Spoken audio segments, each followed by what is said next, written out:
I just got back from England and France. Kind of a big deal over there. Sort of like the Bono of the River Valley. A lot of people know me and they wave to me.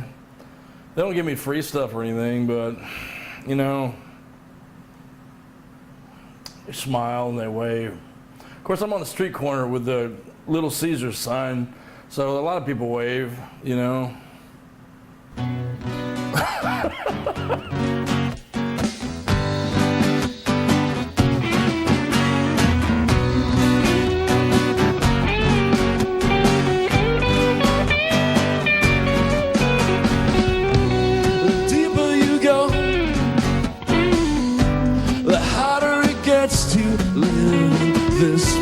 The more that you know, the more that you know you want something else. The deeper you've died, the harder it gets you holding your breath. You're drowning is slow. It takes a while till there is nothing left. Nothing left. It's all that you are, it's all that you know. This is Rob McCormick. You may have seen him on stage in Arkansas sometime in the last 24 years.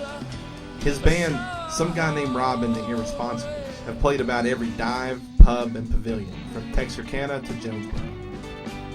The life of a small-town musician isn't all crowd surfing and nightlife, though. At least, not to this guy named Rob. You have mumbled truths. We are at Russellville High School, and we are doing a transition fair. And the principal called me up and asked me if I would come by, and I've guest spoken here before, and now they're asking me to sort of do this transition fair, which, from what I understand, I haven't done one before. So, from what I understand, you were supposed to help kids transition from high school into college. So. I don't think they chose the right person, because I went to college, but I didn't like it.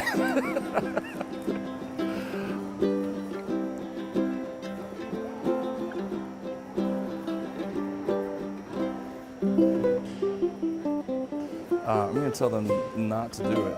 Don't try to be a musician. Try to be a magician. A magician has so much more potential, and it makes people so much more happier. People don't yell, "Skinner, play some Skinner." So I mean, you really be a magician, kids. If I can teach you one thing, be a magician.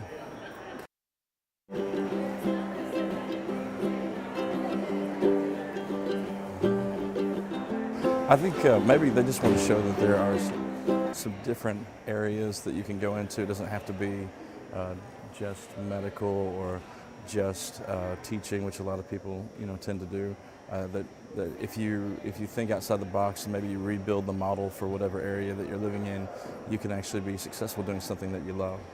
So that would be my guess. At least I hope so, because that's what I'm going to honestly try to explain to them.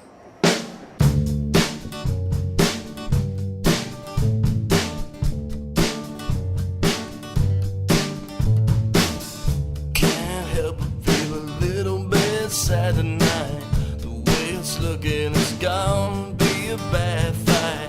You come across like you're so innocent and sweet, and all the while you've been sharpening your pretty teeth.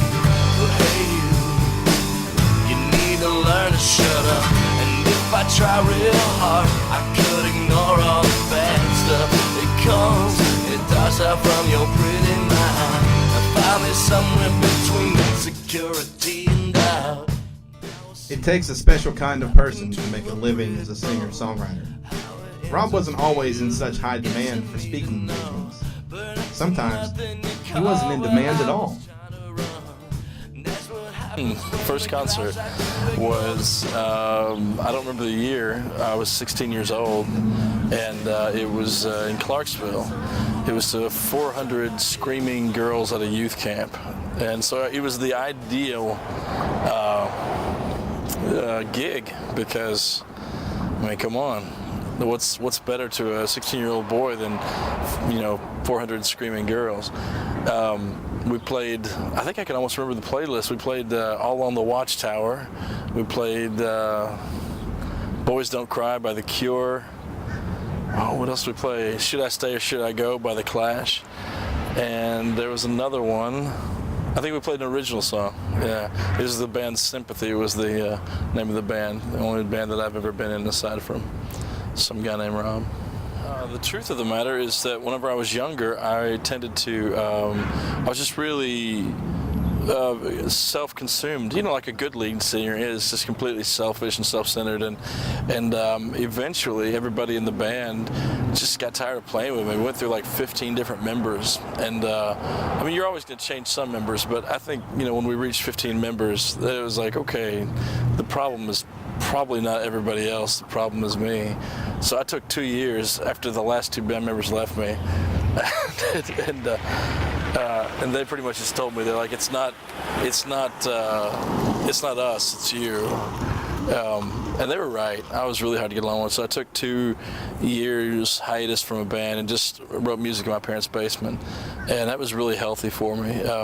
Bought a piano and just started playing, and the people that were they went on to form other bands and all that, and I was very envious, so part of me wanted to be happy for them, but the other part of me was like, they left me and they're happier with those other people. But it was a humbling thing, and I needed to be humbled because arrogance is just an unhealthy, unproductive, unhappy quality, and so, confidence, you can be confident without being arrogant, but that's something I had to learn. So after that, 2 years, then I started playing out solo, and I was scared to death. I was very, very bad at it. And I'm not being, oh, he's so humble. No, I mean, I was really tragically bad at it. But I also had a great time doing it, so I kept doing it. And then one day I just decided, if I'm going to do it, I think I was about 23, 24, and I decided if I'm going to do it, I need to quit all these jobs that are getting in the way and just focus on it. So I did, and I started traveling around playing, and the name, some guy named Rob, was adopted from a bartender who didn't know my name, and he's like, hey, who's playing tonight? Some guy named Rob. And so that's what came about. And then I just kept playing, and after that, what do you do when it comes to job choices? You do the thing that makes you happy. I've tried the other things. Whenever I was younger, I tried doing things that didn't make me happy.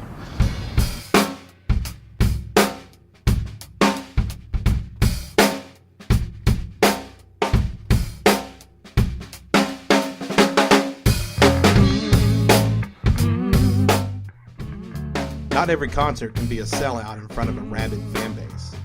Sometimes you have to lend your skills to people in need, something Rob has no problem doing.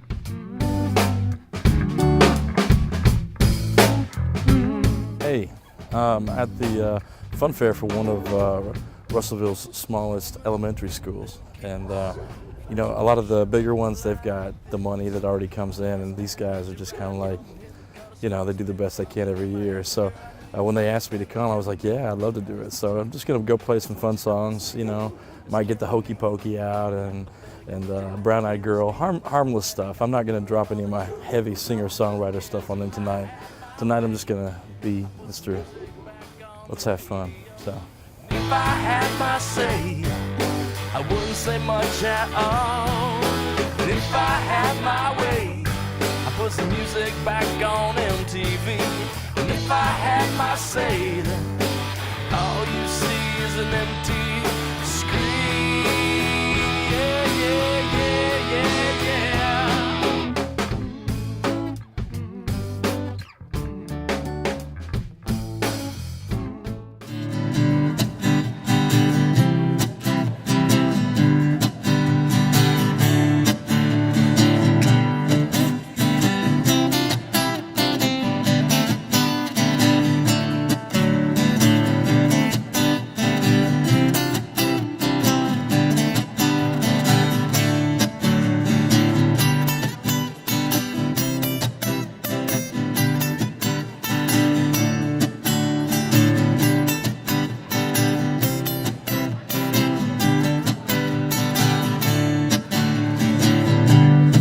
wherever we go. The days when the rains, life was meant to break your heart. The pain comes to try and steal whatever makes you fall apart. Love's gonna find a way to heal. Love's gonna find a way to heal. Oh, heal. Smile, smile. Here I am. You only living boy you knew.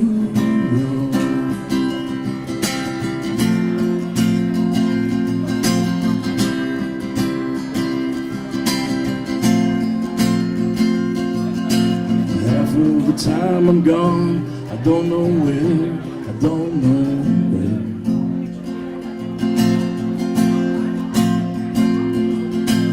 Half of the time I'm gone, I can't say where, I don't know where. Technically, this is supposed to be on the 7th album. However,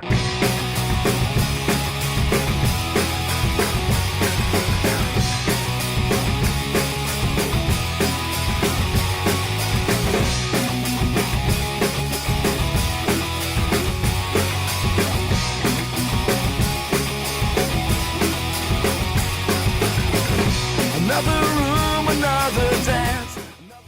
We're at the Crossing. The Crossing is in Russellville. It's a downtown coffee shop right across from the train depot. And tonight, it's chosen to rain.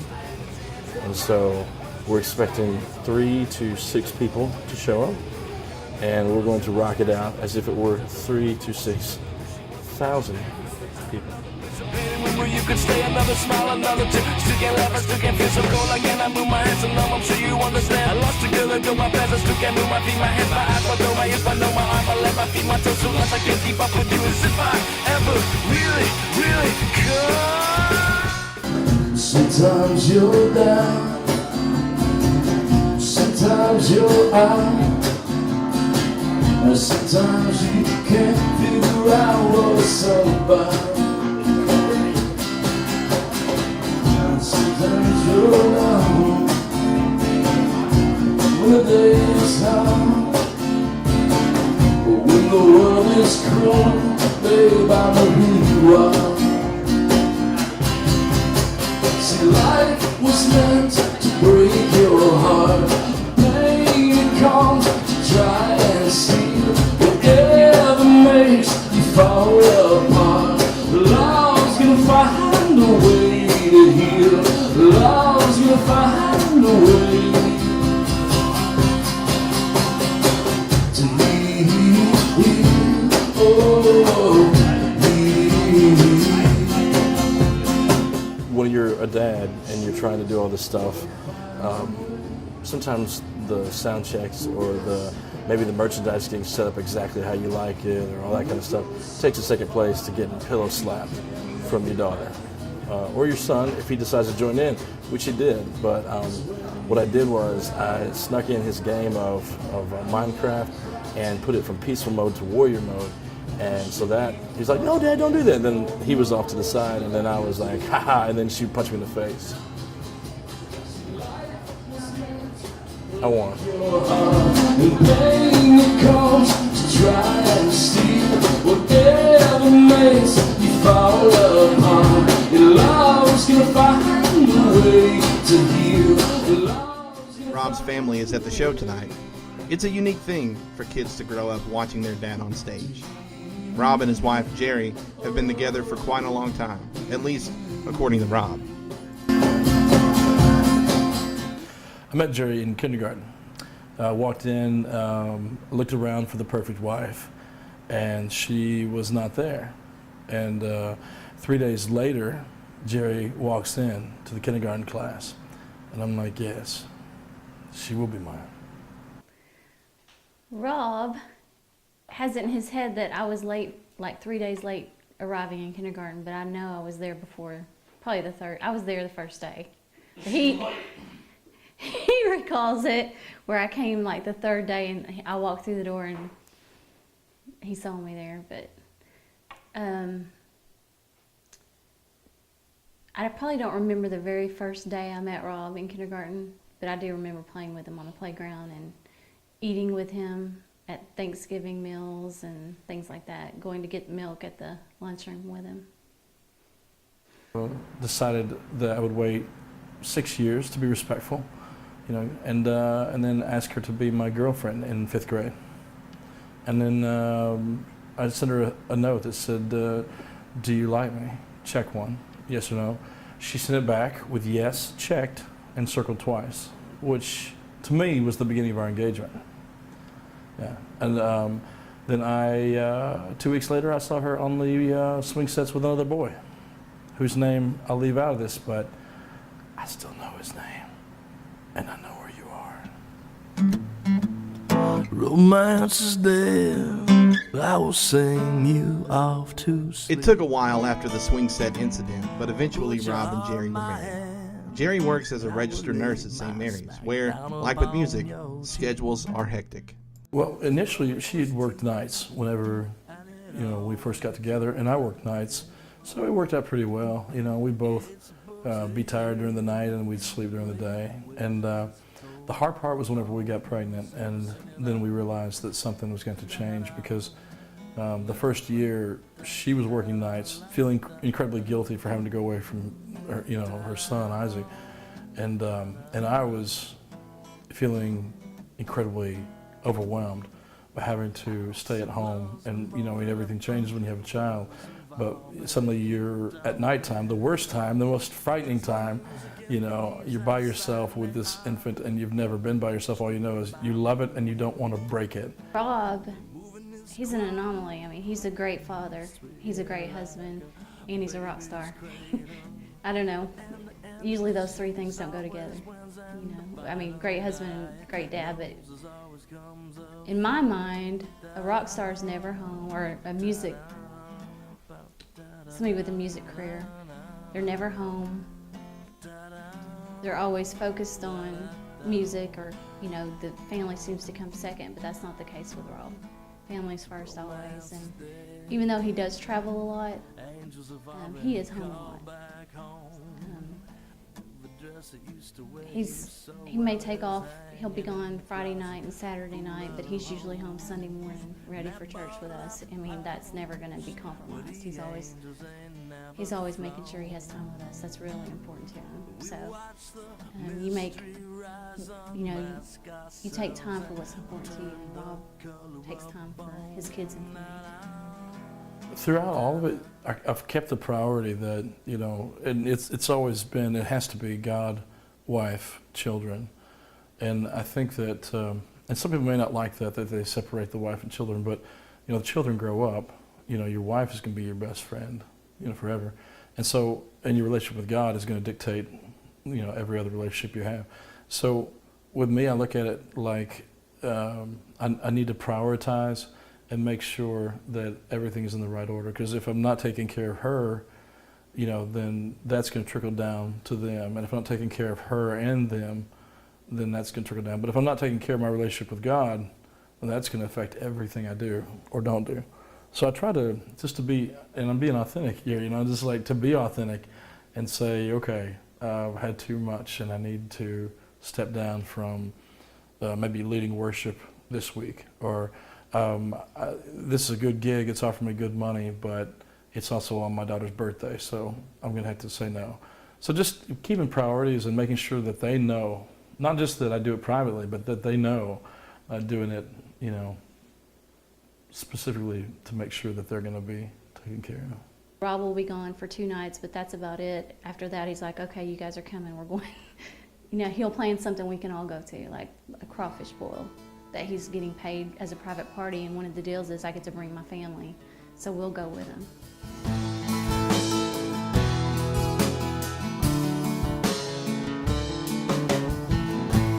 You don't have to hide yourself from me. God and family. It's a code Rob lives by, and he doesn't just talk it, he walks it. This Sunday, Rob is leading worship at his church, which means it's just one more day this week that Rob is working. It's where you're going now, it's never where you came from. We never had a chance, we never had a prayer. Just built this out of these promises and thin air, and all those times we had. Be them good or be them bad, it slipped away before we knew. The Lord is good in all He does. Forever is, forever was. The Lord is good in all He does. The Lord remains forever true. And what He's done yet to do. So when I look around and see this, first of all, I know it's the favor of God in my life. It's the favor of a God who loves me and who's given me a beautiful, faithful wife, and all the things I don't deserve, you know. And I think it's really, I don't know, just for lack of a better word, and not to be cliche with this word, but you know, it's a blessing from the Lord.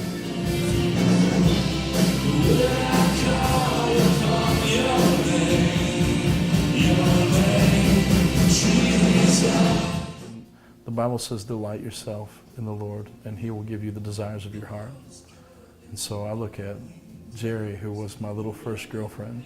She was a desire of my heart. And I look at my children, and I didn't even know how much they were desires of my heart. And you know, the house and everything is nice, and you know, it's a blessing and all that, but the desires of your heart are usually much more intimate, and you know, they're not things. They're, you know, to have favor with God and man, that is a blessing.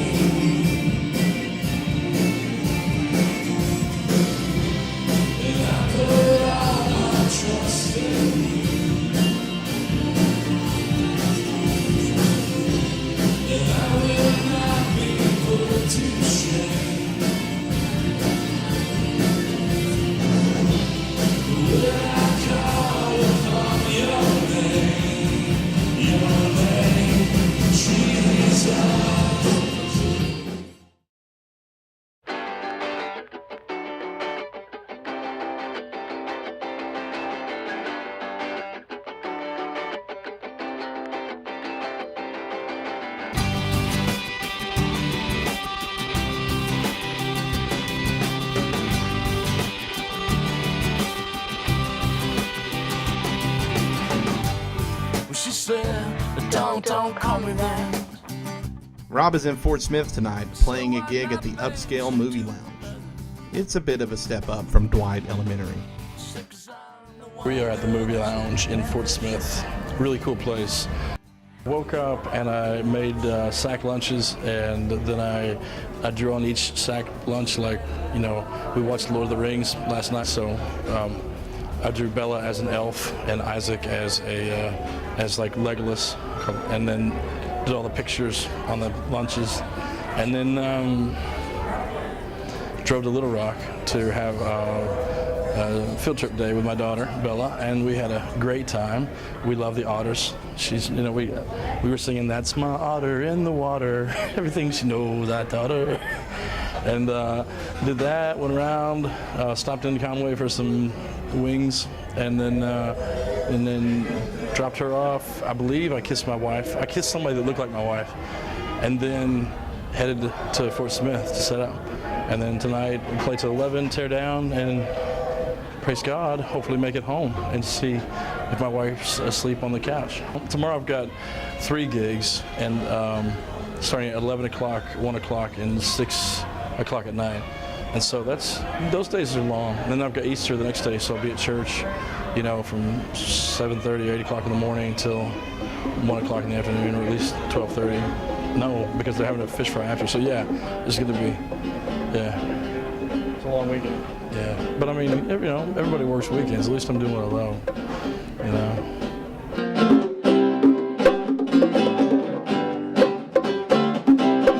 Yeah, 'cause you can all you want, you can make yourself true. But if you got nothing to show, no, no, no, so let your faith be yours.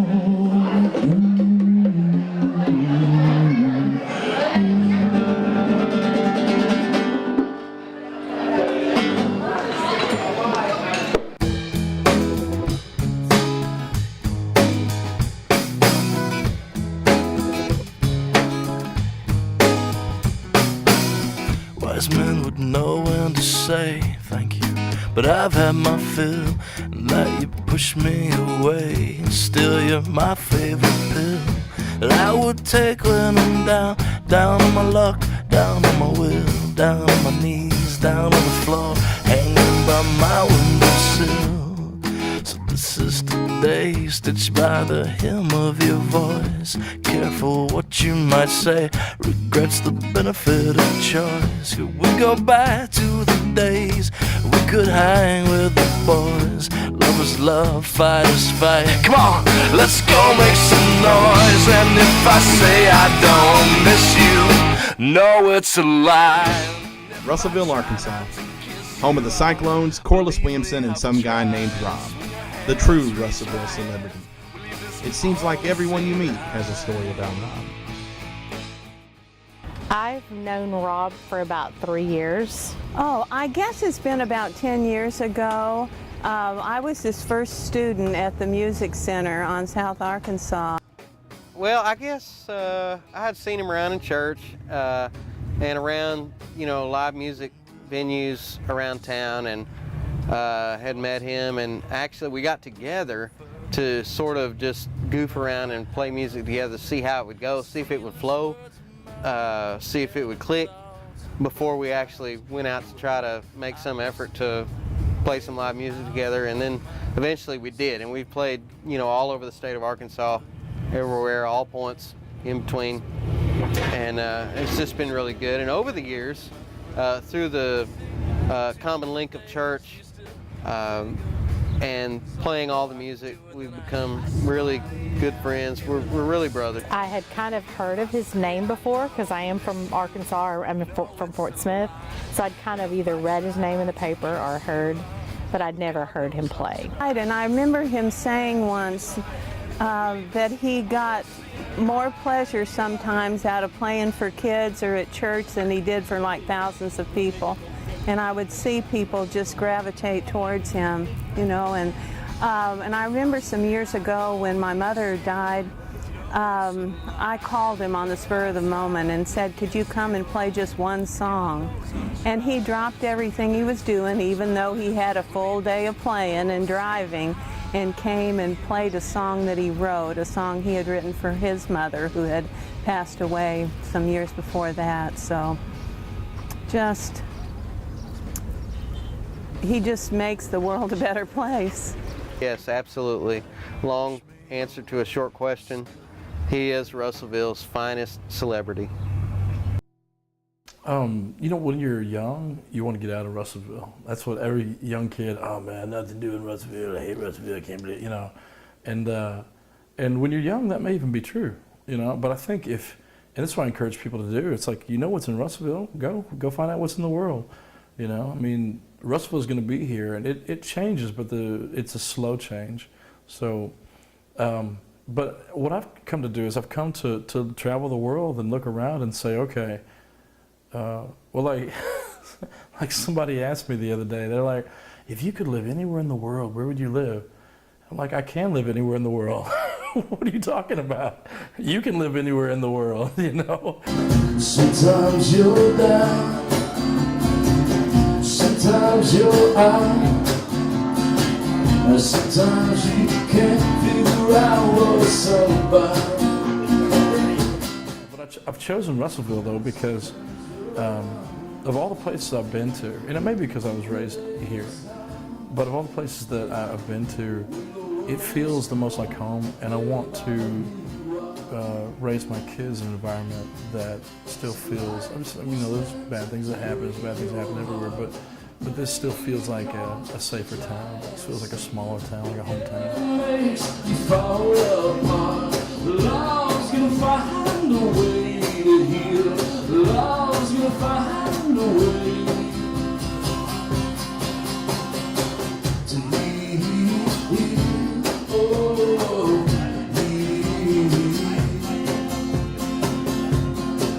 sure as water finds a way, the river sit back and cry. You don't go so far, you can't make it back. 'Cause when you cry, honey, I cry too. Should you forget, no one knows you like I do. See, life was meant to break your heart, and pain it comes to try and steal whatever makes you fall apart. Your love's gonna find a way to heal. Your love's gonna find a way to heal.